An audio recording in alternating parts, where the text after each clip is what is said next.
quand je me suis inscrit à l'école d'horlogerie. Ça fait maintenant 78 ans. C'est pas rien, hein? Mais on a besoin d'outils, on doit les acheter, les outils, à l'école. On a toutes les bruxelles, les pinces, tout ça, il faut les acheter.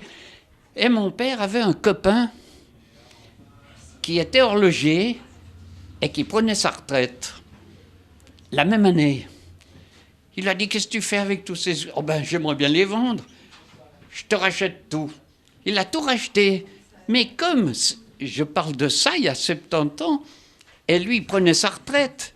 Donc, il avait des outils encore anciens. Et c'est comme ça que j'ai eu pas mal d'outils que j'ai pratiquement pas tous servis, puisqu'ils étaient tellement anciens qu'ils étaient déjà démodés. Et c'est comme ça que ça a commencé. J'en avais chippé des outils comme ça, là, je me souviens, pour l'école. Ah oui? Oui, t'avais été d'accord. Oui, oui, parce que ça, c'est des limes.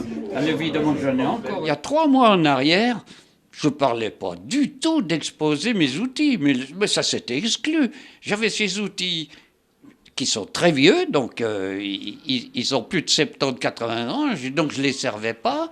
Ils étaient bien tranquilles dans mon atelier. Et puis, qu'est-ce qui s'est passé? Avec l'ANSI d'autrefois, ils ont tellement bien organisé qu'ils ont ramassé des anciennes photos de l'ANSI.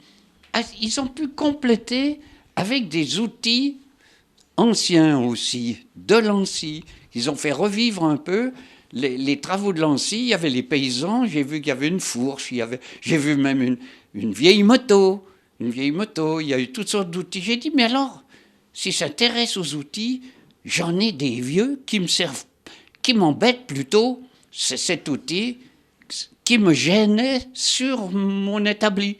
Et alors, j'ai vu Karina, j'ai dit, écoute Karina, j'ai des vieux outils d'horloger, est-ce que ça t'intéresserait, toi, de pouvoir les exposer?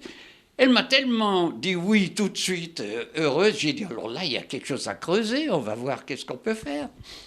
Alors, quand je suis arrivé chez moi, j'ai vu ça, j'ai dit, bah tiens, j'ai tiré cet outil vers moi, je l'ai dépoussiéré, puis j'ai dit, c'est vrai, il serait valable, on pourrait le voir. Et voilà un peu comment ça a commencé. Puis après, j'ai dit, mais un outil, ça suffit pas, j'en ai trouvé un deuxième. Puis en cherchant, j'en ai trouvé d'autres. Donc toujours ces vieux outils que je ne servais plus, j'en ai trouvé un dans une boîte, j'en ai trouvé un dans un carton. Alors là, c'était facile, parce que j'avais mis des pièces dans un carton et j'avais inscrit dedans, devant, musée. Donc, j'ai dit, alors là, il y a quelque chose à voir. Je l'ai ouvert et j'ai retrouvé des pièces assez grosses pour pouvoir les présenter. Elles sont ici. Et je me suis même occupé, à un moment, parce qu'il a fallu démonter des fois des outils pour bien les nettoyer, les faire. Et je me suis surpris une fois, ça m'a fait rire chez moi. Tout seul, j'étais tout seul, je me suis mis à rire. J'avais une toute petite vis au bout des doigts, et j'étais en train de la polir, de la ranger, d'arranger la tête de vis tout au bout pour qu'elle présente bien, puis la remettre en place. Et voyez, à mon âge, tenir une toute petite vis qui fait 2-3 mm de gros, j'ai dit, mais t'arrives encore à faire ça? C'est pas possible. Enfin voilà.